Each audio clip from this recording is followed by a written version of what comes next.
वज़ीर-ए-आज़म नरेंद्र मोदी ने वाराणसी में 13,500 करोड़ के तरक्याती मंसूबों का किया इफ्तिताह।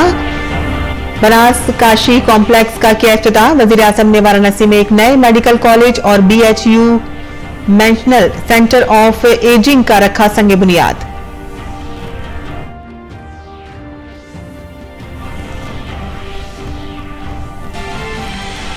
वज़ीर-ए-आज़म नरेंद्र मोदी ने वाराणसी दौरे पर संत रविदास के नए मुजस्मे की नकाब कुशाई। उनके अजीम कारनामों को पेश किया खराज अकीदत। वज़ीर-ए-आज़म ने काशी सांसद ज्ञान प्रतियोगिता, काशी सांसद फोटोग्राफी प्रतियोगिता और काशी सांसद संस्कृत प्रतियोगिता के फातहीन को एजाज से नवाजा।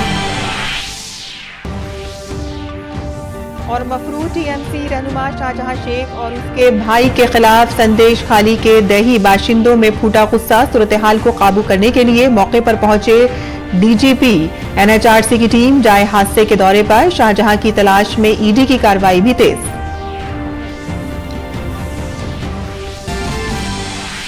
कांग्रेस हुकूमत के जरिए मंदिरों पर टैक्स लगाने के मामले में बीजेपी ने कर्नाटक की कांग्रेस हुकूमत को बनाया हदफ तनकीद। कहा कि हिंदू धर्म का नाश एक बयान नहीं, एक मुहिम है और जिसकी झलक वक्त वक्त पर देती है दिखाई। उत्तराखंड में नैनीताल पुलिस ने भनपुलपुरा तशद्दुद की माली मदद करने के मामले में जारी किया नोटिस। हैदराबाद यूथ क्रेज नामी NGO को जारी किया गया नोटिस। पुलिस ने NGO के खिलाफ महकमा इनकम टैक्स में की शिकायत। लोगों को NGO को चंदा न देने की दी शिकायत। रायसीना डायलॉग के नवे एडिशन के आखिरी रोज वजीर खारजा डॉक्टर S जयशंकर ने कहा कि रूस अब एशियाई ममालिक की जानिब कर रहा है रुख। एशिया के दीगर ममालिक को रूस से जोड़ने की जरूरत। और रांची में खेले जा रहे चौथे टेस्ट के पहले ही दिन खराब शुरुआत के बाद समधी इंग्लैंड की इनिंग्स। जो रूट ने लगाई सेंचुरी तो वहीं भारत के लिए पहला मैच खेल रहे आकाशदीप ने लिए इब्तदाई 3 विकेट।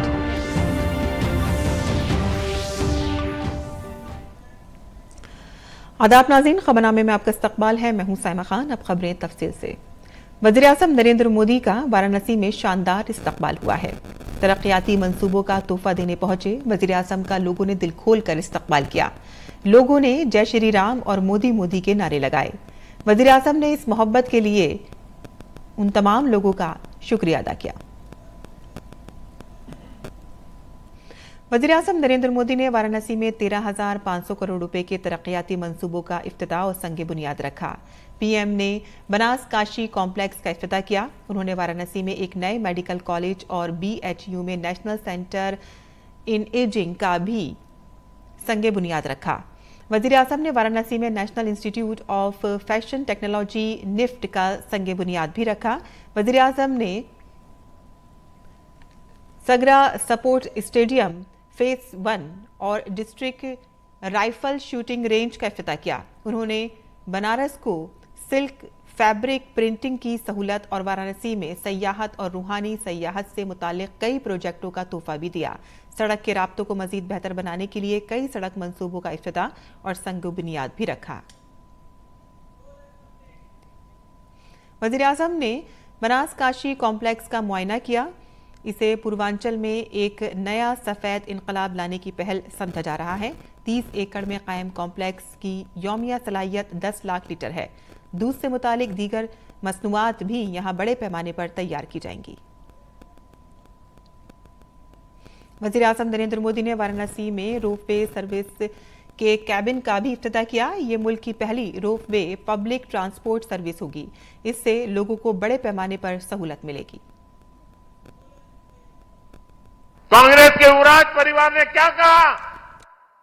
वो कह रहे हैं और काशी की धरती पर आके कह रहे हैं, काशी के नौजवान, यूपी के नौजवान नशेड़ी है। ये कैसी भाषा है भाई? मोदी को गाली देते देते तो इन्होंने 2 दशक बिता लिए, लेकिन अब ईश्वर रूपी जनता जनार्दन पर, यूपी के नौजवानों पर ही ये लोग अपनी फ्रस्ट्रेशन निकाल रहे हैं। जिनके अपने होश ठिकाने नहीं है, वो यूपी के मेरे काशी के बच्चों को नशेड़ी कह रहे हैं। वज़ीर-ए-आज़म ने साबका हुकूमतों को तनकीद का निशाना बनाते हुए कहा कि 6 दहाइयों की कुनबा परवरी, बदुनवानी और खुशामद पसंदी ने यूपी को तरक्की के सफर में पीछे रखा। उन्होंने कहा कि कांग्रेस के युवा राज का कहना है कि काशी के नौजवान, यूपी के नौजवान नशाखोरी में मुब्तला हैं। जिनके अपने ठिकाने नहीं हैं, वो यूपी के मेरी काशी के बच्चों को नशे का आदी कह रहे हैं। अपने भाषणों में राम मंदिर को लेकर कैसी कैसी बातें करते हैं, कैसी कैसी बातों से हमले करते हैं। मैं नहीं जानता था कि कांग्रेस को प्रभु श्री राम से इतनी नफरत है।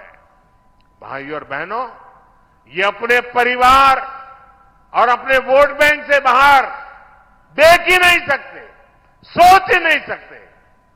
तभी तो हर चुनाव के दौरान साथ आते हैं और जब परिणाम नील बटा सन्नाटा आता है तो ये एक दूसरे को गाली देते हुए अलग हो जाते हैं।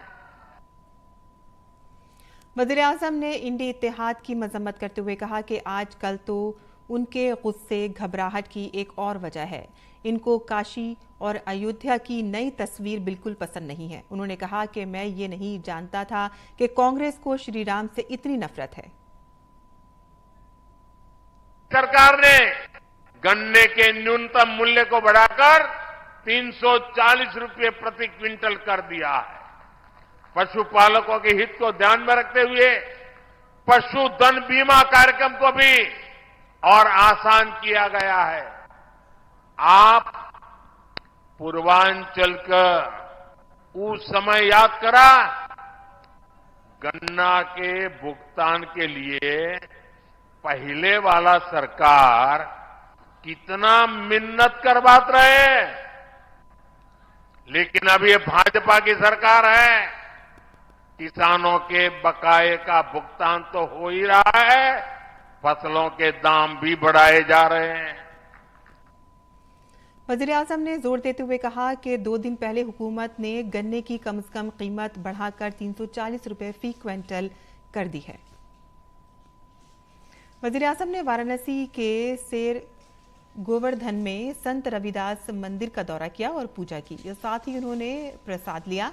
दर्शन के बाद जब वज़ीर-ए-आज़म रविदास पार्क की जानिब गए तो सड़क के दोनों तरफ बड़ी तादाद में लोगों ने वज़ीर-ए-आज़म का इस्तकबाल किया। तो वहीं मंदिर के अहाते में संत रविदास के मुजस्मे की नकाब कुशाई की गई। वज़ीर-ए-आज़म ने संत रविदास जी की जाए पैदाइश के इर्द गिर्द तकरीबन 32 करोड़ रुपए के मुख्तलिफ तरक्याती कामों का इफ्तिताह किया। उन्होंने तकरीबन 62 करोड़ रुपए की लागत से संत रविदास के म्यूजियम और पार्क की तज़ीन कारी का संगे बुनियाद भी रखा। वज़ीर-ए-आज़म नरेंद्र मोदी ने गुरु रविदास महाराज जी के 647वें प्रकाश पर्व तकरीब से खिताब किया। गुरु रविदास महाराज जी की जाए पैदाइश सैर गुरुधन पर्व पर मुनक़िद इस प्रोग्राम में बड़ी तादाद में लोग शामिल हुए। वज़ीर-ए-आज़म ने संत रविदास जी की अजीम खिदमत को खिराज अक़ीदत पेश किया। भारत का इतिहास रहा है, जब भी देश को जरूरत हुई है, कोई न कोई संत, ऋषि, महान विभूति भारत में जन्म लेते हैं। रविदास जी तो उस भक्ति आंदोलन के महान संत थे जिसने कमजोर और विभाजित हो चुके भारत को नई ऊर्जा दी थी।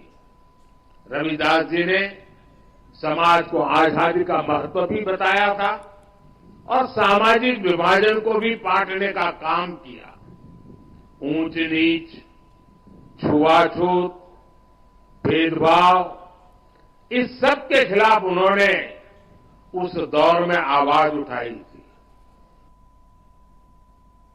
वज़ीर-ए-आज़म ने कहा कि हुकूमत संत रविदास के अफकार को आगे बढ़ा रही है। वज़ीर-ए-आज़म ने कहा कि हुकूमत की अवामी फलाह के मंसूबों का सबसे ज़्यादा फ़ायदा महरूम और पसमानदा तबकात को ही मिल रहा है। वज़ीर-ए-आज़म ने कहा कि सबका साथ, सबका विकास, सबका विश्वास और सबका प्रयास का फॉर्मूला आज 140 करोड़ अहले वतन से जुड़ने का फॉर्मूला भी बन गया है। वज़ीर-ए-आज़म ने जात बिरादरी के नाम पर बांटने की सियासत करने वालों की भी तनकीद की।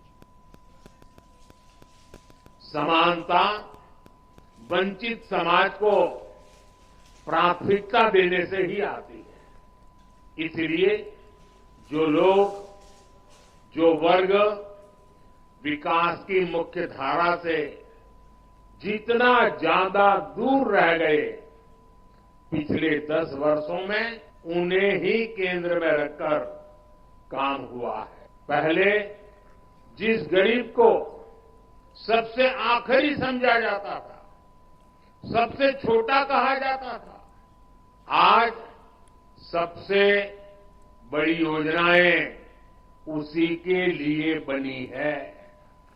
इन योजनाओं का दुनिया में सबसे बड़ी सरकारी योजनाएं कहा जा रहा है। जात पात के नाम पर जब कोई किसी के साथ भेदभाव करता है तो वो मानवता का नुकसान करता है। अगर कोई जात पात के नाम पर किसी को भड़काता है तो वो भी मानवता का नुकसान करता है। इसलिए भाई और बहनों, आज देश के हर दलित को, हर पिछड़े को एक और बात ध्यान रखनी है।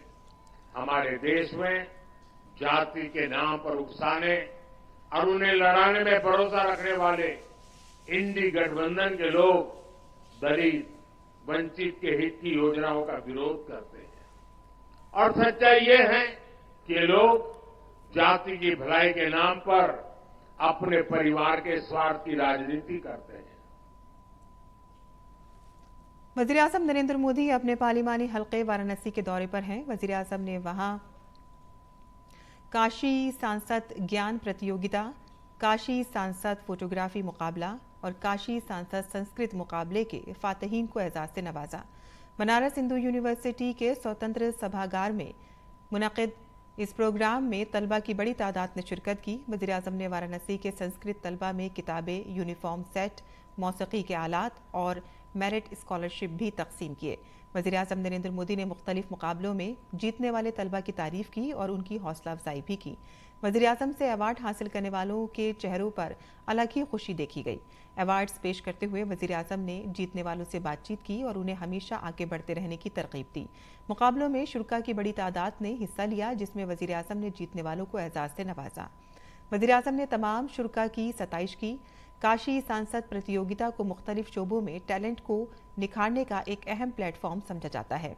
इन मुकाबलों को लेकर काशी में जबरदस्त जोश खरोश देखा गया। वज़ीर-ए-आज़म ने इस मौके पर कई किताबचों की भी रूनुमाई की। इनमें स्मार्ट सिटी और वाराणसी के साथ साथ काशी सांसद मुकाबलों से मुताल्लिक़ काफ़ी टेबल बुक भी शामिल हैं।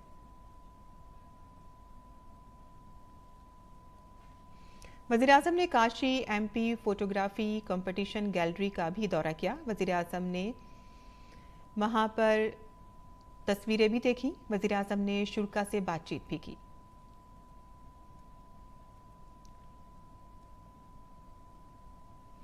वज़ीर-ए-आज़म ने इस प्रोग्राम में मौजूद तलबा के साथ ली गई तस्वीर भी हासिल की। इस खास मौके पर बच्चों में जबरदस्त जोशो खरोश और खुशी की लहर देखी गई। वज़ीर-ए-आज़म नरेंद्र मोदी ने अपने खिताब में कहा कि अगले 5 सालों में मुल्क इसी एतमाद के साथ कामयाबी के नए मॉडल बनाएगा कि मोदी की गारंटी है। वज़ीर-ए-आज़म ने कहा कि हमारे इल्म, साइंस और रूहानियत की तरक्की में संस्कृत का सबसे अहम किरदार है। वज़ीर-ए-आज़म ने काशी की मालामाल विरासत का जिक्र किया। वज़ीर-ए-आज़म ने कहा कि काशी न सिर्फ हमारे अक़ीदत की यात्रा है, बल्कि ये भारत के अबदी शऊर को बेदार करने वाला मरकज़ है। वज़ीर-ए-आज़म ने काशी में किए गए तरक्याती कामों का भी जिक्र किया। हम सब तो निमित्त मात्र है। काशी में करने वाले तो केवल महादेव और उनके गण हैं।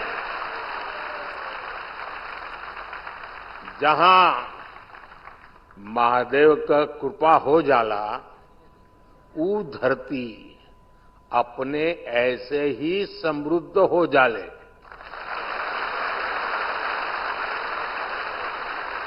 इस समय महादेव को अति आनंद में है, खूब प्रसन्न है महादेव।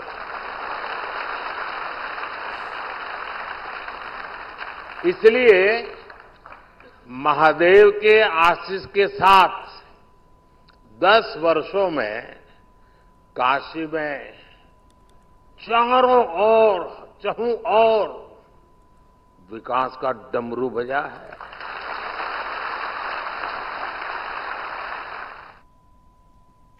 वज़ीर-ए-आज़म ने कहा कि दुनिया के कोने कोने से लोग इल्म, तहकीक और अमन की तलाश में काशी आते हैं। पीएम ने कहा कि काशी शिव का शहर भी है, ये बुद्ध की तालीमात की सरजमीन भी है। काशी जैन तीर्थ थिंकरों की जाए पैदाइश भी है और आदि शंकराचार्य ने भी यहाँ से बोध हासिल की थी।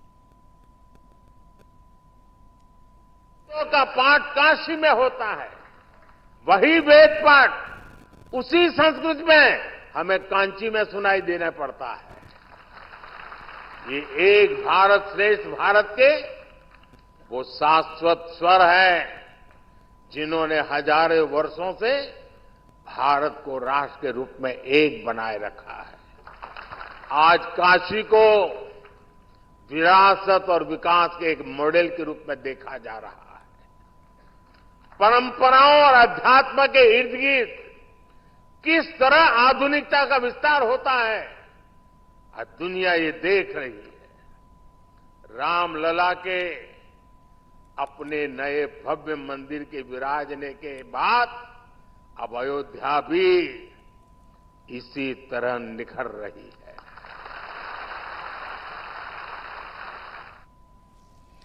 रायसीना डायलॉग के 9वें एडिशन का आज आखिरी दिन है। वजीर खारजा डॉक्टर एस जयशंकर ने रायसीना डायलॉग में यहाँ पे याक सेशन के दौरान कहा कि हमें अपनी रिवायत और सकाफत से गहराई के साथ जुड़ने की जरूरत है।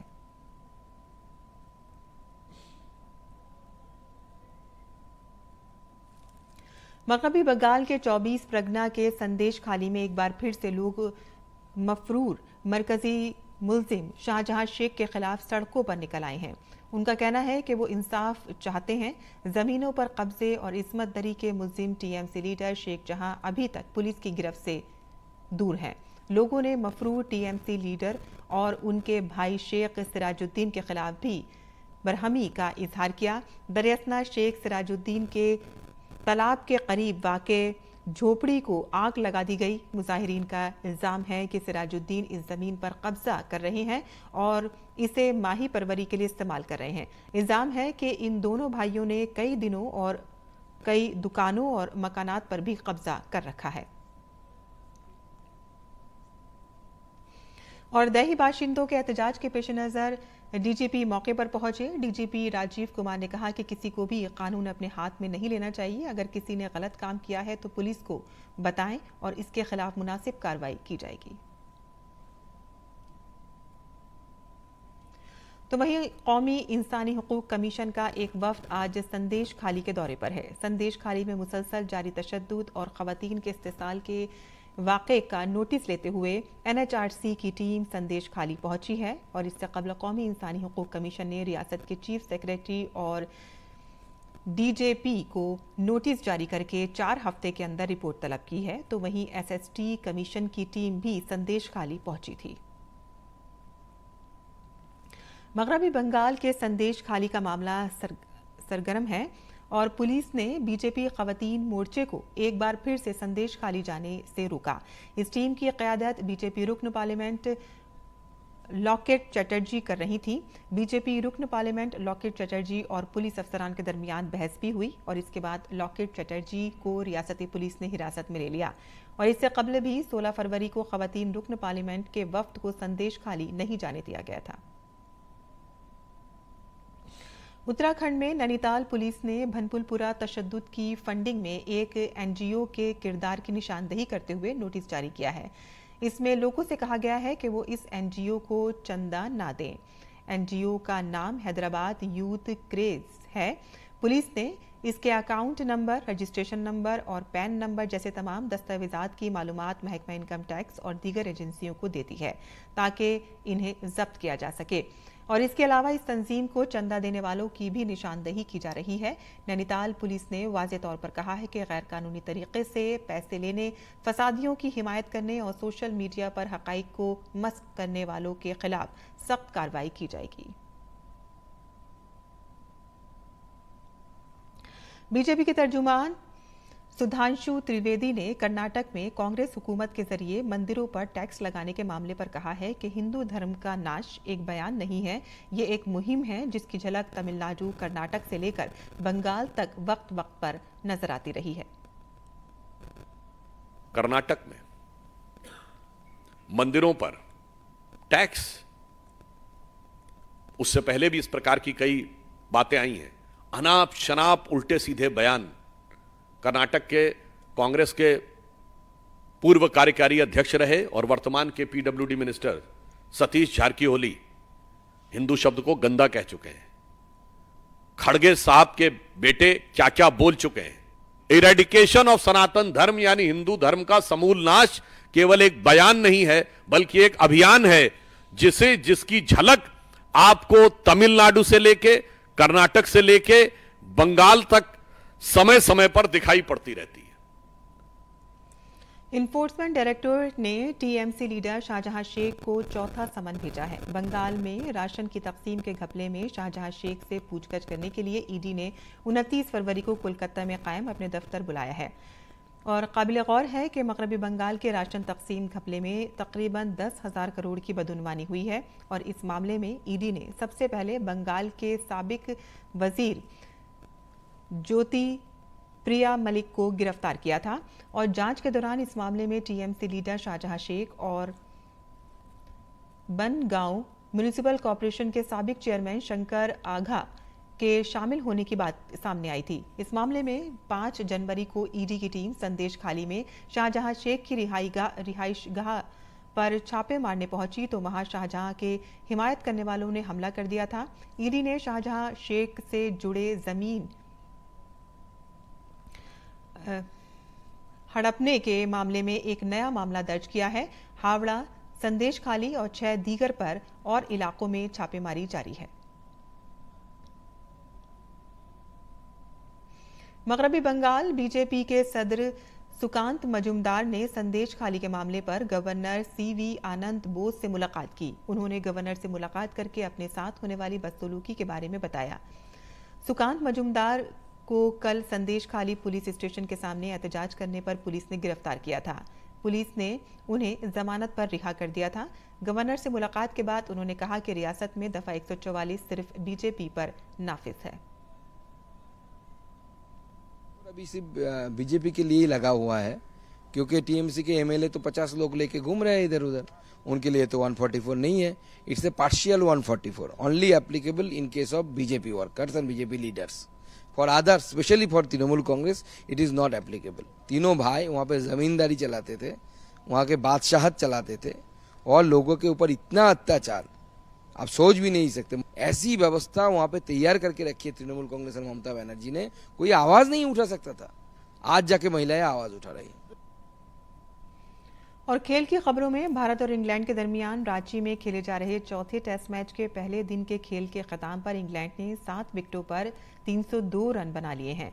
इंग्लैंड की जानिब से जो रूट ने सेंचुरी बनाई वो 106 रन बनाकर आउट हुए। मैच में इंग्लैंड ने टॉस जीतकर बैटिंग का फैसला किया। इंग्लैंड की शुरुआत अच्छी नहीं रही और टीम ने 57 के स्कोर पर अपने 3 बल्लेबाजों को गंवा दिया। ये तीनों विकेटें भारत की जानिब से आकाशदीप ने ली। हालांकि इसके बाद जो रूट ने इनिंग्स को संभाला और तेजी से रन बनाना शुरू कर दिया। जो रूट के अलावा इंग्लैंड की तरफ से जॉनी बेरिस्टो ने 38 और बैन फॉक्स ने 47 रन की इनिंग्स खेली। और इसी के साथ ही हमारा खबरनामा ख़त्म पजीर होता है। इजाज़त दीजिए, आदाब।